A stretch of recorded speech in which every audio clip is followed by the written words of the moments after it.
to the Q&A session. I just want to take a minute to talk a little bit about the concept of gateway that Mr. Lowe started with. The gateway, we've been talking a lot. There's been a lot of talk about Senegal being the gateway, the economics, the political stability, and all of those. But for the first time, under the leadership of President Sall, we have a strategic plan that has thought about it, that put it into a vision, into a strategy, into real concrete projects that are in this book. I spoke the other day with a hedge fund manager, and he was telling me that when they do that, Africa, the ROI that you get in Africa, you don't have it anywhere else. The problem is when you factor in the economy of scale and the political risk, then all that advantage in ROI disappear. Well, what you have with Senegal is, from the economy of scale, being the gateway opens up the entire continent. Being part of ECOWAS bring 300 million consumer market. So therefore, that argument goes away. The argument of political risk, well, Mr. Hart said it, FDI needs a strategic partner, a partner that you trust. Well, you have FONSIS, you have APEX, you have all of these instruments that are not just opening Senegal, but they are opening the entire Africa. And we want Africa to go from 4% of FDI today to at least 10%. It's possible. The 7 fastest growing countries are in Africa. It has to translate into FDI. And that's why we're here today. And we hope that this amazing turnout will translate into FDI. We're going to start with the Q&A session. Within the Q&A session, we will ask for a couple of partners that we've been working with who did their homework, who have decided to invest in Senegal.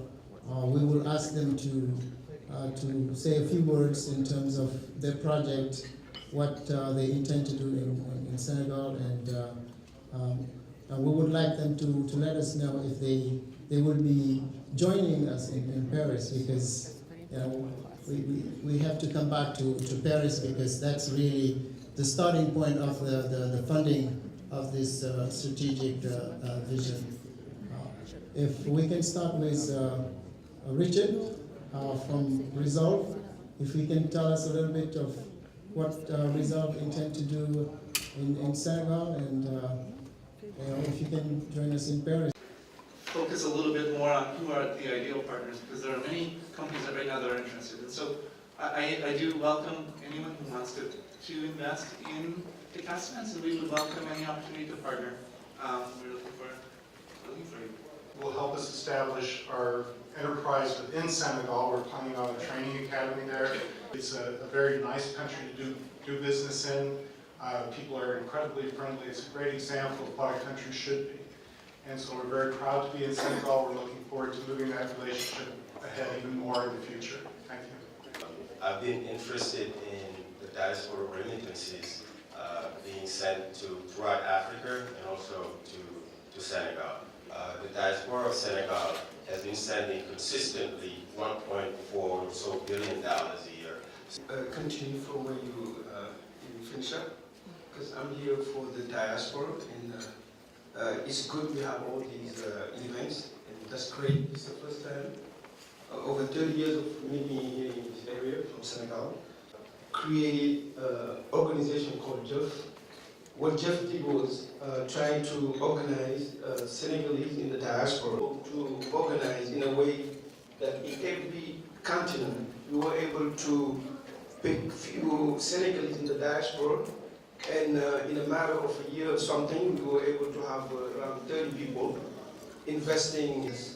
Since our strategic alliance with General Electric was announced in October, we now have the largest fleet of mobile turbine-based generators in the world.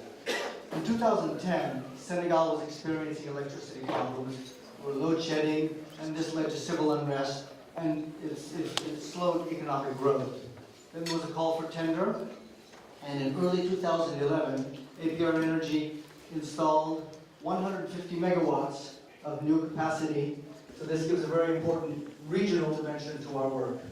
So we're looking forward now to continue our discussions with Senelec and with the government about going from an interim solution, perhaps to a longer-term sustainable power plant. And we're looking forward to further discussions in Paris. S3 Energies, I'm the Chief Operating Officer. So we provide renewable energy, our strength in renewable energy resource technologies. Do you have a strategy for training the Senegalese universities on FONSIS so that the next generation is fully prepared and capable to move it to the next level? My concern is about the aviation industry in Senegal.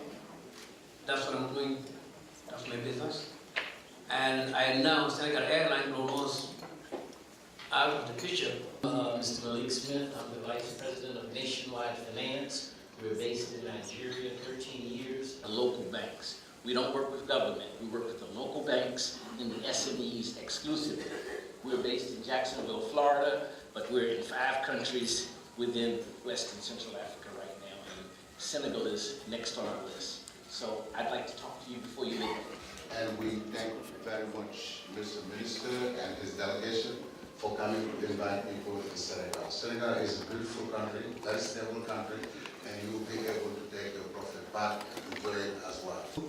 We know the problem, and there is a lot of return in healthcare, and you can do good and do well. So Senegal would be a best place to start, and I'm inviting anyone here who want to invest in healthcare to get in touch with us. Thank you. We really appreciate you coming and giving us your ear and opening your pocket for us. Thank you.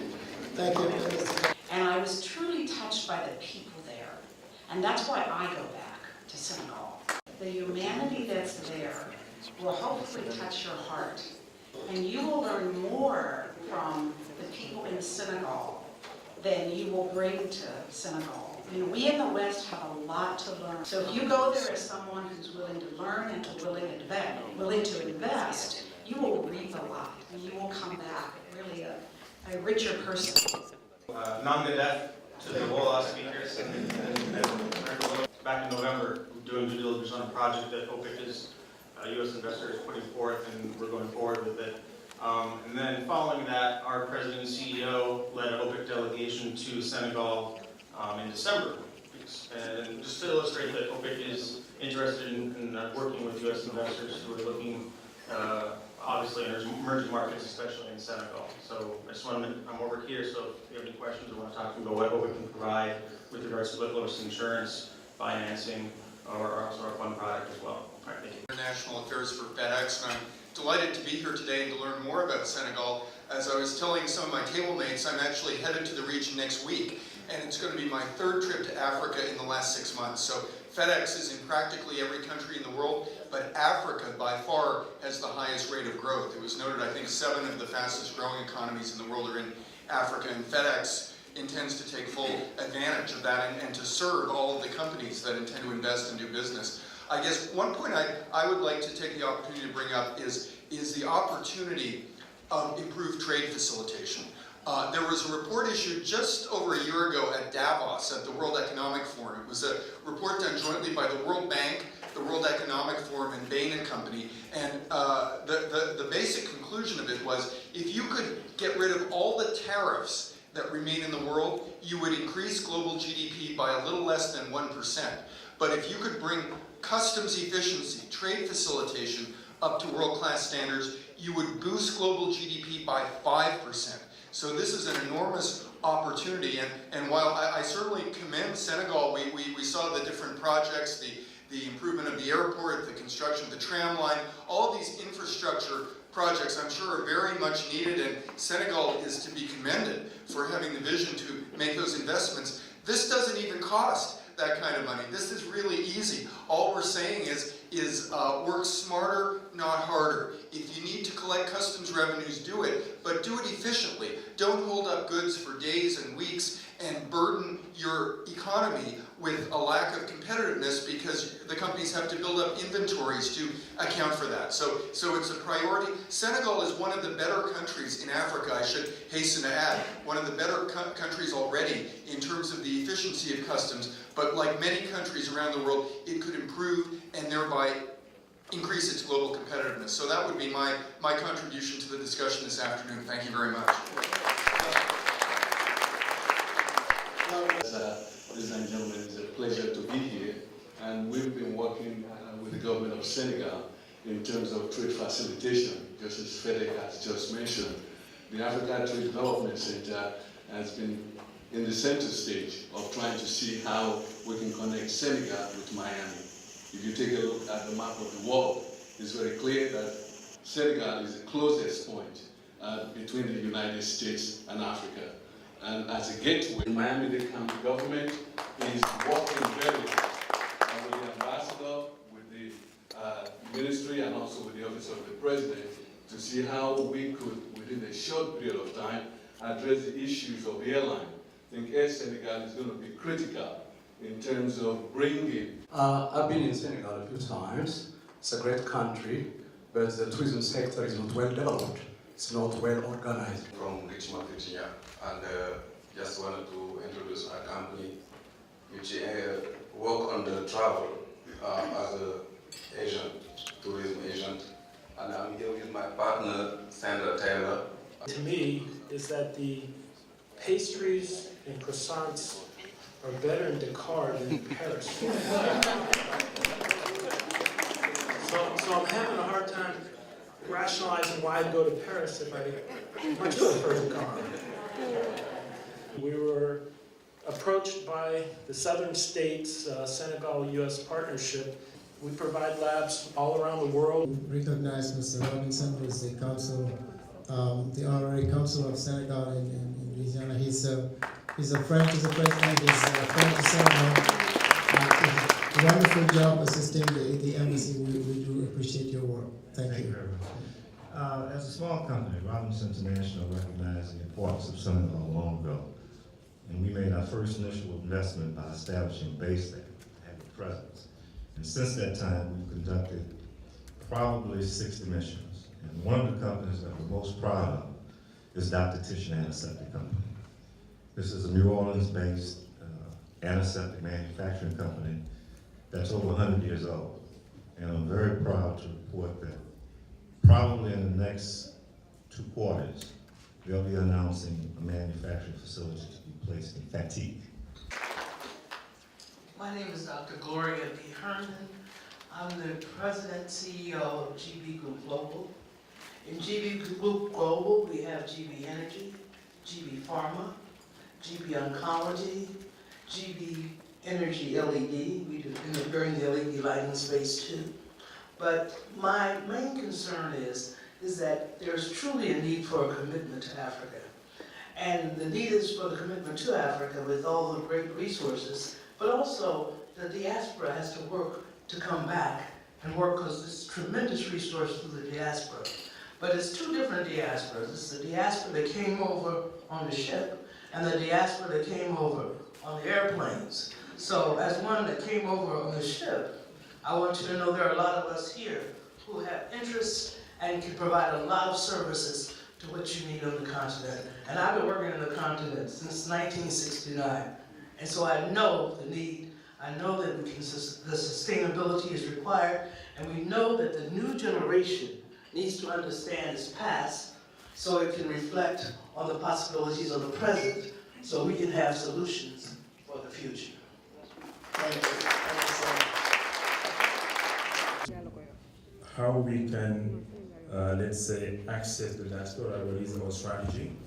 I think Send Invest, Mr. Barr, is one of the vehicles that we could use, since Send Invest is sort of gathering investment from the diaspora for Senegal, so that diaspora can co-invest with us. Francis projects that we are developing. Francis also will issue diaspora bonds. Basically, Rwanda has done it, Nigeria is doing it now, so in the future we will announce that.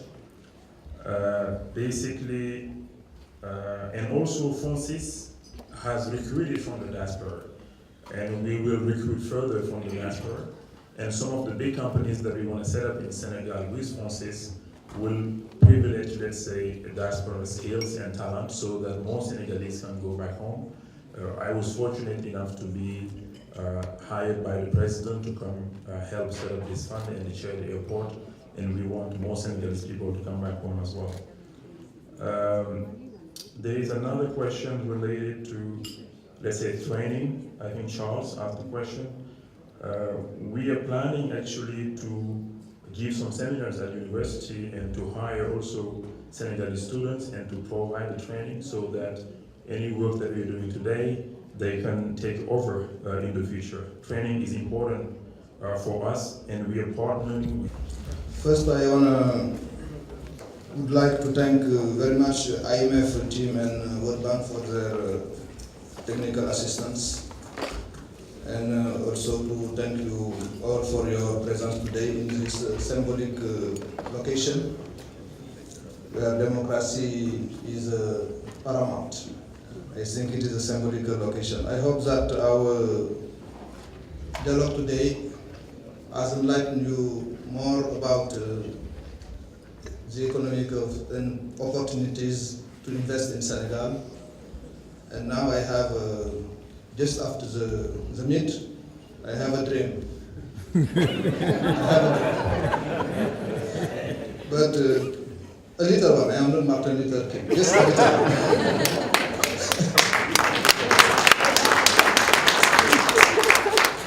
I have a dream, but before the end of the year, we'll start to build the corridor between Dakar and Miami. And to have more American company to base in Dakar to the gateway of Africa. That's my dream. It is a hope. Thank you very much and see you soon.